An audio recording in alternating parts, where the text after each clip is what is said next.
Le langage propre à notre espèce est concomitant avec notre spécificité. Je m'explique. L'humain a développé, au fil des siècles, une conscience de plus en plus complexe. En somme, une métaconscience. D'où vient-elle réellement? De nombreuses hypothèses sont en cours d'étude. Les neurosciences sont au devant de la scène, et pourtant, je suis quasiment certain que cette question ne sera pas élucidée par celle-ci, même si elle a le vent en poupe. Alors, procédons par logique déductive. Le langage permet l'expression et la communication. Sa forme est variable, signaux, sons, cris, etc. Ce qui attire mon attention se rapporte à une singularité du langage humain, la langue, construite sur la base d'un signifiant et d'un signifié. Les graphèmes et les phonèmes en découlent et me permettent, actuellement, d'exprimer mes pensées avec une certaine précision. Autre élément important, nous avons la possibilité de formuler des notions abstraites et de les communiquer. Partant de là, le langage est très certainement un élément central dans l'émergence d'une conscience humaine. La question qu'il faut dès lors se poser est la suivante. Y a-t-il une conscience humaine hors de l'acquisition linguistique, productrice de sens?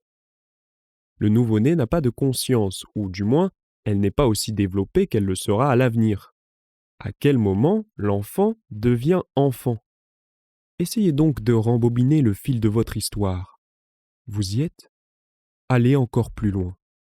Tentez d'appréhender votre premier souvenir, le plus lointain, en apparence. Vous avez quel âge? Moi, je dois avoir 2 ou 3 ans. Je doute même qu'il s'agisse d'un souvenir, mais il m'apparaît comme tel, entremêlé à l'histoire contée par mes parents. Tu te rappelles quand tu avais... On était dans... Tu as perdu, et là tu as pleuré pendant tout le trajet. Ouin, ouin, je veux ma tutute. Je m'égare volontairement. Je n'ai pas souvenir des événements allant au-delà de mes premiers mots. En ces temps où je pleurais pour qu'on vienne me nourrir, où je criais pour qu'on vienne me désaltérer, où je sanglotais pour qu'on vienne me cajoler. À cette époque, est-ce que j'étais plus conscient qu'une bête? Pourquoi ma mémoire n'a-t-elle pas stocké ces moments antérieurs? Était-elle déjà présente?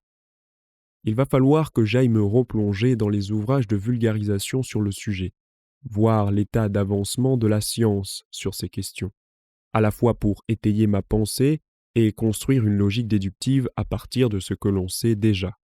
Je me suis essayé à la production d'un petit essai. C'est raté, mais l'idée est présente. Quel bleu! La facilité cache toujours un nœud gordien qu'il faut savoir trancher. Je n'avais ni épée, ni glaive, ni sabre. Les connaissances annexes au sujet, qui par ailleurs me semblaient intéressantes d'aborder, manquaient.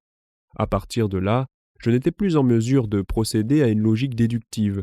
Même si je n'aurais jamais l'ambition de dire des vérités, je ne veux pas pour autant faire passer des vessies pour des lanternes. Les anciens avaient une intelligence qui nous dépasse. J'en prends conscience.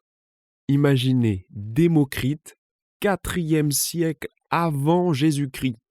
Là, on parle pas du mois d'octobre, hein? Par l'exercice de sa pensée, déduit que la matière serait composée d'éléments invisibles appelés atomes. Pas de LHC, pas de AFM, pas de calculateur quantique ou que sais-je. La production de pensée à l'état pur dans sa plus noble expression.